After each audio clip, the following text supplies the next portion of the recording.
floor is also really incredible. They're able to use the entire floor, transitioning seamlessly into new formations. Beautiful. Oh, amazing. Üldine mõjusus. See on see koht, kus me tahame näha ehedat emotsiooni. Et see oleks energiline, lõõmus, et see ei ole nagu see, mis nad ütlevad, crying and dying. Publiku kaasahaaramine, see mõjus ägedalt. See emotsioonid on väga siuksed valsa pilgu all, ma ütleks. Et ei tohi teha mingi ühesõnaga kõik peab olema loomulik. See, mis tuleb, siis see on. Mitte see, et sa teed seal imelik nägusid nagu Topshopi reklaamis või kuskil mujal.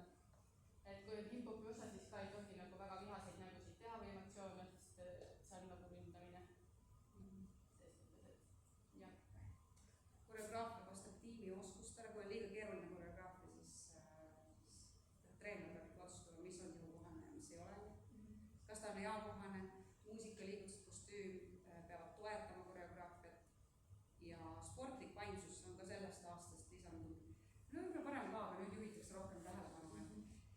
See, kuidas sina käitud spordisituatsioonis, et mitte sa ei ole lihtsalt nagu ka oma oskuste poolest hea, vaid et sul on ka see suhtumine, eetika ja käitumine seal juures, et täpselt nagu, et sa ei tee mingi ja sa ei tee mingi, vaid et sa oled nagu, sa tulid seda sporti teha. Niisugune üleolev asi nagu. Üleolev asi ei sobi enam, jah. Ja kui te ostate koreograafia sisse, siis kiiruga ütlen ära, et mõnikord koreograafid ütlevad, et ei tohi muuta. Et ainult tema võib enda koreograafiat muuta. Võib-olla see juba ostu hetkel, kui te ostate koreograafia sisse, siis rääkida ära, et võib-olla sa tahad ise muuta, kui sa näed, et on vajadus muuta.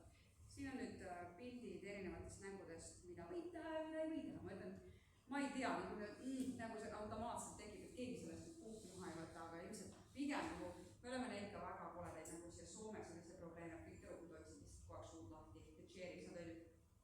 Nagu, et miks see ei ole nagu loomulik, et miks sa niimoodi teed, et pigem naerata. Sest siis on nagu hindla peale. Aga ma tean, miks me tegime, sest me hindlasime hingavad. Sest ma olin nii väsinud ja see tõuk, ma ei tea, mis ta teeb, no see on juba püütud siuke kunstlikult, et teha selgeks. Keelt ei tohi näidata ja küsides. Keelt ei tohi kindlasti. Ja siin on need kostüümid ka, et teema kostüümi sobi. See peab olema mingi kõik kaetud, kui on paljad osad, siis katta kõik ära. Ja selle nahavärvi võrguga kattad ära kõik kehaosad, kui tahad, et oleks nii-öelda nahavärvi. Ja siis sportlik peab olema, et mitte mingid robotidega, mingid krokodillid ja... Nii, me jõudme lõppu, meil on küll ajamine, aga kuna minu loeng on järgmisena, siis me teeme selle lõpuni, siis me teeme korraks väikse pausi ja siis teeme edasi. Üldine soendus, me ei teinud seda täna läbi, aga võib-olla sul on seda vajadus hakata seda tunnis kasutama või kui sa tahad selle eksamit teha, et sul oleks selge. Et mõtle selle peale, kuidas sa oma keha soojaks saad. Ja kõigepealt mõtle sellele, et mis sul trennis fookus on ka. Jah. Lihtsalt come motion'id või tegelikult seda teelpildidest. Just, et see on üldine soendus, see võib olla lihtsalt sörkjooks, see võib olla mingi mäng, et sa saad selle pulsi üles, see aeroobne tegevus on ju. Ja sinna sisse tegelikult saabki need peita need come motion'id, kui sa teed come motion'id.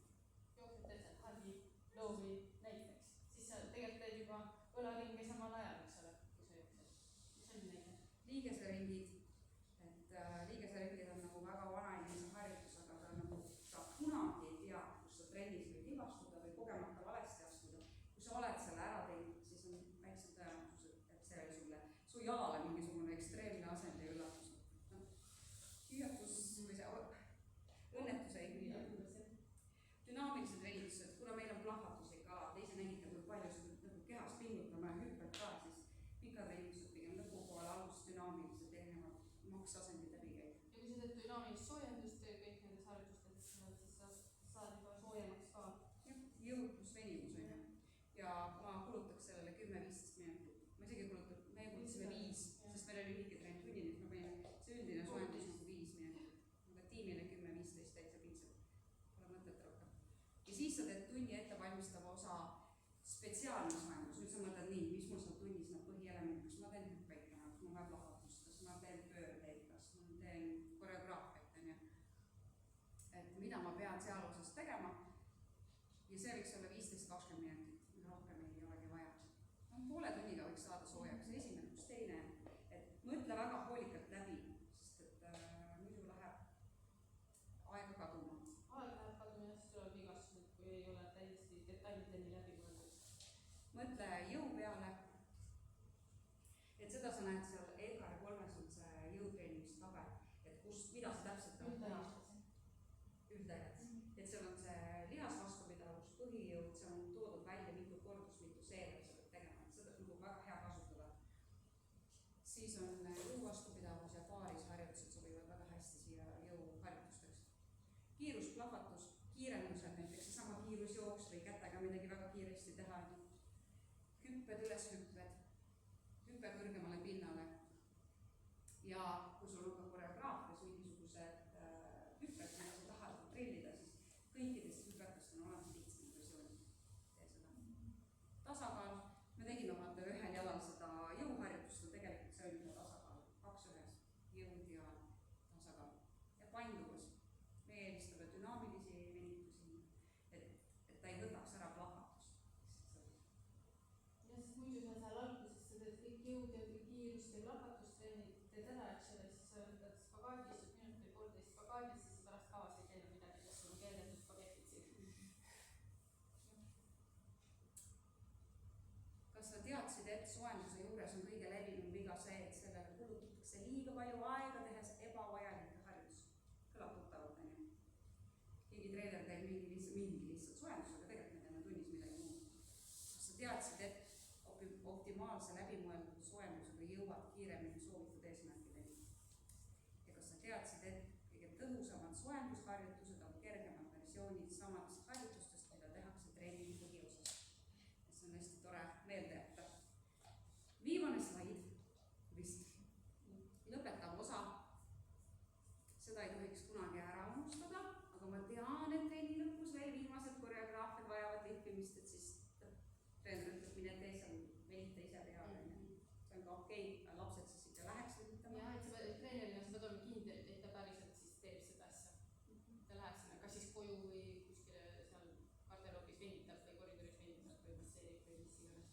Ja, see on selle pinge maha võtmine, sest me praegu ka tegime hästi palju. Ja tegelikult, kui sul jääb pinge lihasesse, sul jääb pinge siia lihasesse. Kui sul on siin pinge, siis sul mingid lihased, mida sa pead pärast kasutama, on ülevenituses, vabas olekus. Ja see on nagu suur koormus. Siis sa tuled ja siis käib krõks ja siis ongi jama siin. Et see võib olla venitus, lõdvestusharjutused, öeldakse saun on ka väga hea. Kuupann, kuumduš, masseerimine lihtsalt, rulliga, eks ole, kõik see aitab. Ja mõtle, et sa venitad või lõdvestad ära need lihased peamiselt, mis sa tegid tunni põhiosas, mida sa kasutasid. Sa võid koos õpilastega koos mõelda, et kus pingutab. Ja kusjuures see on päris hea, kui siin tegelikult sportlastelt küsid, et mis lihased sa tahad venitada.